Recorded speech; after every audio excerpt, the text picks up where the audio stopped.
नमस्कार दोस्तों, बहुत बहुत स्वागत है आपका अपने चैनल टीचर एजुकेशन 360 में। मॉक टेस्ट सीरीज़ में आज फिर ले आए हैं आपके लिए एक मॉक टेस्ट। 40वां मॉक टेस्ट है ये। इसमें भी 15 प्रश्न हैं और इकाई जो आज हमने ली है वो छठी इकाई है, हिंदी उपन्यास। पहले प्रश्न से शुरुआत करते हैं। आप उत्तर साथ साथ लगाइएगा और अंक अपने ज़रूर बताइएगा कमेंट बॉक्स में कि आपको कितने अंक मिले हैं। पहला प्रश्न है, निम्नलिखित में से किसे देवनागरी प्रचारानंद भी कहा जाता है? 4 ऑप्शन हैं, हजारी प्रसाद द्विवेदी, पंडित गौरी दत्त, यशपाल या प्रेमचंद। तो चारों में से सही उत्तर आपको लगाना है, किसे देवनागरी प्रचारानंद कहा जाता है। तो सही उत्तर है इसमें से दूसरा वाला, पंडित गौरी दत्त। पंडित गौरी दत्त ने जो है हिंदी और देवनागरी के लिए बहुत बड़े काम किए। ये बहुत बड़े, एक तरह से हम कह सकते हैं कि देवनागरी लिपि के बहुत बड़े दीवाने थे। इन्होंने जो ये अंगरखा जो पहनते थे उस पर भी जयनागरी शब्द अंकित कराया हुआ था और ये हमेशा अभिवादन में भी जयनागरी ही कहते थे, इसलिए इनका नाम ही जो है देवनागरी प्रचारानंद पड़ गया था। दूसरा प्रश्न देखते हैं। निम्नलिखित में से गलत कथन आपको छांटना है। 4 कथन दिए गए हैं। परीक्षा गुरु उपन्यास 41 प्रकरणों में विभक्त है। कालीचरण, कमली, खेलावन सिंह यादव व डॉक्टर प्रशांत मैला आंचल उपन्यास के पात्र हैं ये चारों। उपन्यास झूठा सच के प्रथम भाग वतन और देश का प्रकाशन 1958 ईस्वी और द्वितीय भाग देश का भविष्य का प्रकाशन 1960 ईस्वी में हुआ और 1979 ईस्वी में श्री लाल शुक्ल को राग दरबारी के लिए साहित्य अकादमी पुरस्कार प्रदान किया गया। अब चारों में से जो गलत कथन है वो बताना है आपको। सही 3 अगर आपको पता चल जाता है तो अंतिम जो एक बचेगा वही गलत कथन होगा। तो गलत कथन इसमें से जो है वो है चौथा वाला, 1979 ईस्वी में श्रीलाल शुक्ल को राग दरबारी के लिए साहित्य अकादमी पुरस्कार प्रदान किया गया था। ये गलत इसलिए है क्योंकि वो वर्ष जो था वो 1969 ईस्वी था। 1969 ईस्वी में ही लाल शुक्ल को यह पुरस्कार मिला था, 1979 में नहीं मिला था। जबकि 1979 अगर हम देखें, ये वर्ष भी बड़ा महत्वपूर्ण रहा है क्योंकि इसमें जिंदगी नामा जो है उपन्यास कृष्णा सोबती जी का वो प्रकाशित हुआ था और उस जिंदगी नामा के लिए 1980 में उनको पुरस्कार मिला था, साहित्य अकादमी पुरस्कार। तो ये 3 वर्ष जो है 1969, 1979 और 80, ये 3 वर्ष जो हैं ये भी बड़े महत्वपूर्ण हैं। तो ये वाला कथन इसलिए गलत है क्योंकि श्रीलाल शुक्ल को तो राग दरबारी के लिए 1969 ईस्वी में साहित्य अकादमी पुरस्कार मिला था। ये गलत है, 10 वर्ष आगे का समय डाला गया है इसमें, इसलिए गलत कथन है। अगले प्रश्न की तरफ चलते हैं। तीसरा प्रश्न है, निम्नलिखित में से कौन सा पात्र झूठा सच भाग 1 का नहीं है, आपको बताना है। पहला है मास्टर राम लुभाया, महेंद्र नैयर, विश्वनाथ सूद और रतन। इन चारों में से कौन सा इस उपन्यास का पात्र नहीं है, आपको बताना है। तो इसमें से जो सही है वो है विश्वनाथ सूद। ये झूठा सच भाग 1 का पात्र जो है वो नहीं है बल्कि भाग 2 का है। तो इस प्रकार से ये वाला इसका पात्र नहीं है, ये उत्तर रहेगा इसका। अगले प्रश्न को देखते हैं। प्रश्न 4 में सुमेलित करना है आपको। ये पात्र दिए गए हैं एक तरफ और वो क्या है उस उपन्यास में, उनकी भूमिका वो दी गई है एक तरफ, तो आपको मिलान करना है। एक तरफ है ब्राह्मण टोली के प्रमुख कांग्रेस के कार्यकर्ता डॉक्टर प्रशांत का नौकर और तहसीलदार का बाबू, और उधर पात्रों के नाम है बालदेव सिंह, सुमिर रतदास बेतार और जोत खीजी और प्यारू। तो इस तरह से हमें मिलान करना है। अगर हम सही मिलान करें, पहले तो आपको पता होना चाहिए क्या ये एक ही उपन्यास के पात्र हैं या कि अलग अलग तो नहीं दे दिए, लेकिन नहीं, अधिकतर एक ही उपन्यास के पात्र आते हैं। तो ये उपन्यास मैला आंचल के पात्र है और अगर हम इसका सही मिलान करें तो इसमें से जो सही उत्तर है हमारा वो है पहला वाला। 3 1 4 2 मिला लेते हैं। ब्राह्मण टोली के जो प्रमुख है वो जोत खीजी, ये वाला तीसरा वाला है। कांग्रेस के कार्यकर्ता जो है वो बालदेव सिंह है, इसमें पहले से मिलाएंगे इसमें। और ग वाला जो है उसको हम 4 से मिलाएंगे। डॉक्टर प्रशांत का नौकर जो है प्यारू और तहसीलदार का बाबू जो है वो सुमिरत दास बेतार। तो इस प्रकार से हमारा पहला वाला सही उत्तर है। 5वां प्रश्न देखते हैं। थानेदार सलामत अली का संबंध किस उपन्यास से, यानी कि ये जो पात्र है ये किस उपन्यास से इन चारों में से गोदान, धरती धन्ना अपना, जिंदगी नामा या फिर झूठा सच। तो इसका सही उत्तर है हमारा तीसरा वाला, जिंदगी नामा, यानी कि कृष्णा सोबती जी का जो उपन्यास है उसी का यह पात्र है थानेदार सलामत अली। छठे प्रश्न को देखते हैं। परीक्षा गुरु उपन्यास के संदर्भ में सुमेलित करना है आपको। कुल मिलाकर अभी हमने एक प्रश्न किया था कि 41 प्रकरण है उसमें, तो उसमें कौन सा प्रकरण का क्या नाम है उसमें दिया गया, आपको उससे सुमेलित करना है। एक तरफ प्रकरण 3, 10, 20, 38 है। नाम है प्रबंध, सच्ची प्रीति, कृतज्ञता और संगति का फल। तो इस प्रकार से अगर हम देखें तो हमारा सही उत्तर जो बनता है वो है इसका, आप लगा लीजिए आराम से अगर आपको समय कम लगता है, तो सही उत्तर है इसका दूसरा वाला 4, 1, 3, 2। मिलान कर लेते हैं। प्रकरण 3 का नाम है संगति का फल, प्रकरण 10 का नाम है प्रबंध, प्रकरण 20 का नाम है कृतज्ञता और प्रकरण 38 का नाम है सच्ची प्रीति। तो इस प्रकार से सही उत्तर ये है। शुरू के प्रकरण 2-3 आपको नाम पता होने चाहिए और अंतिम वालों का भी पता होना चाहिए। उसके बाद अगर 1-2 बचते हैं तो उसको आप अंदाजे से भी लगा सकते हैं। 41 प्रकरणों के नाम याद करने की इसमें ज़रूरत नहीं होती है। अगले प्रश्न की तरफ चलते हैं। 7वां प्रश्न है, कथन दिया गया है, आपको बताना है किस उपन्यास का है। सूर्य दिशा के अधीन होकर नहीं उगता, वह जिधर भी उदित होता है वही पूर्व दिशा हो जाती है। उसी तरह उत्तम कोटि का सरकारी आदमी कार्य के अधीन दौरा नहीं करता, वह जिधर निकल जाता है उधर ही उसका दौरा हो जाता है। यह कथन किस उपन्यास का है आपको बताना है। जिंदगी नामा, मैला आंचल, राग दरबारी या फिर मानस का हंस। तो आप उत्तर लगा लीजिए।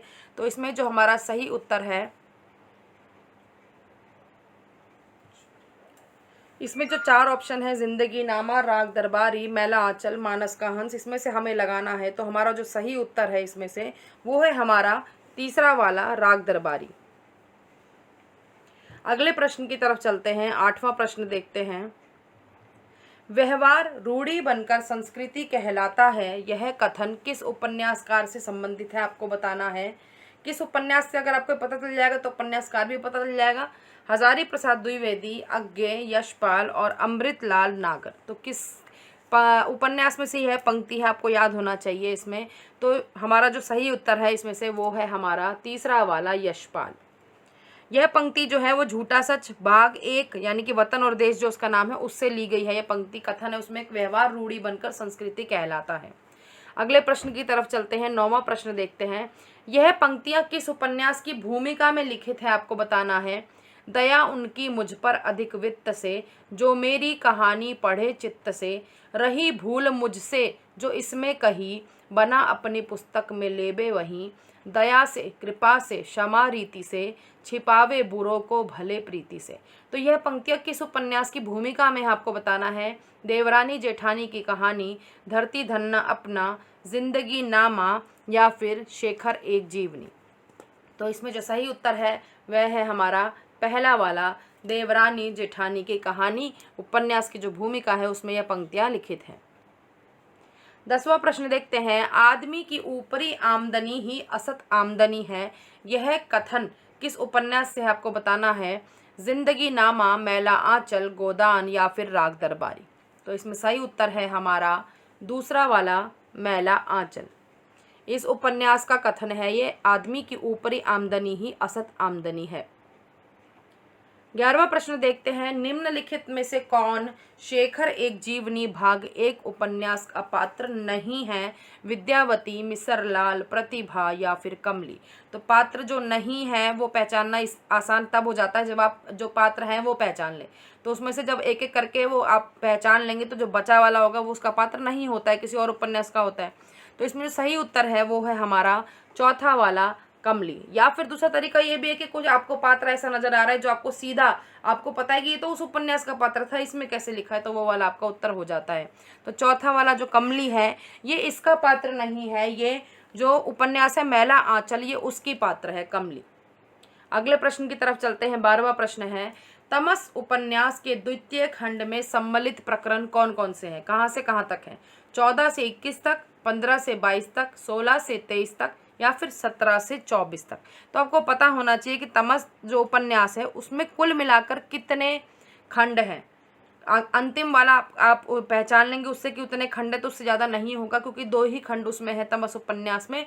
तो आपको अधिकतम वाली जो संख्या है वो पता होनी चाहिए। उसके हिसाब से अब अगर आपको याद नहीं आता थोड़ा बहुत अंदाज़ा लगा लें, नहीं लेकिन ये तो आसान सी चीज़ है जो आप याद भी कर सकते हैं। तो इसमें जो हमारा सही उत्तर है 12वें प्रश्न का वो है हमारा पहला वाला 14 से 21।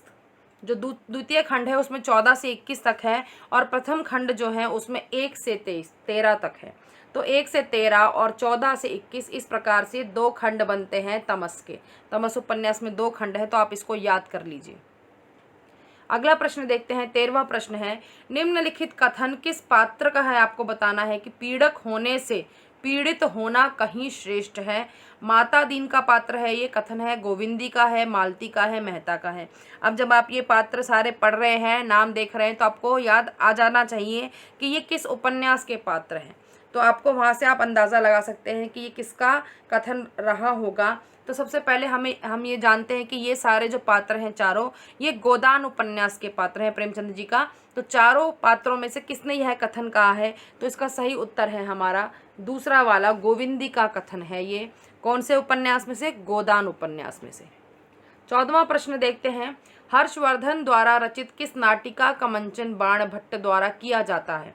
इस उपन्यास में रत्नावली, वासवदत्ता, चारुस्मिता या फिर राजश्री। तो आपको चारों में से बताना है किसने जो है किस नाटिका का मंचन बाणभट्ट द्वारा किया जाता है, हर्षवर्धन द्वारा जो रचित है। तो इसका जो सही उत्तर है वो है हमारा पहला वाला, रत्नावली। 15वें प्रश्न की तरफ चलते हैं, जो कि इस मॉक टेस्ट का अंतिम प्रश्न है।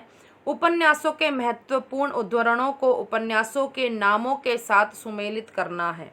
ठीक है, हम एक प्रकार से कह सकते हैं कि जो उपन्यासों की जान होती है वो उनके महत्वपूर्ण उद्धरण ही होते हैं। कि संसार का दूसरा दर्शन नारी की मूर्ति का दर्शन है। कलाकार और लेखक का यश पोला ढोल होता है जिसकी गूंज दूर तक जाती है परंतु भीतर पोल रहती है। पापी लोग पुण्यशील महात्माओं के नैसर्गिक शत्रु होते ही हैं और जय बोलने के मामले में हिंदुस्तानी का भला कोई मुकाबला कर सकता है। और उपन्यासों के नाम है झूठा सच, राग दरबारी, शेखर एक जीवनी भाग 1 और मानस का हंस। तो आपको मिलान करना है इसमें। तो अगर हम मिलान करेंगे तो हमारा सही उत्तर इसमें से आता है तीसरा वाला, 3 1 4 2। हम मिलान कर लेते हैं। संसार का दूसरा दर्शन नारी की मूर्ति का दर्शन, यह कहा गया है तीसरा उपन्यास यानी कि शेखर एक जीवनी भाग 1 में। कलाकार और लेखक का यश पोला ढोल होता है जिसकी गूंज दूर तक जाती है परंतु भीतर पोल रहती है। यह किस उपन्यास से लिया गया है? पहला वाला, झूठा सच में से, यशपाल जी का है जो। पापी लोग पुण्यशील महात्माओं के नैसर्गिक शत्रु होते ही हैं, यह किस उपन्यास से लिया गया है? मानस का हंस से लिया गया है। और अंतिम जो बचता है हमारा, जय बोलने के मामले में हिंदुस्तानी का भला कोई मुकाबला कर सकता है, यह लिया गया है राग दरबारी से। तो इस प्रकार से तीसरा वाला जो ऑप्शन है वो हमारे इस प्रश्न का सही उत्तर है।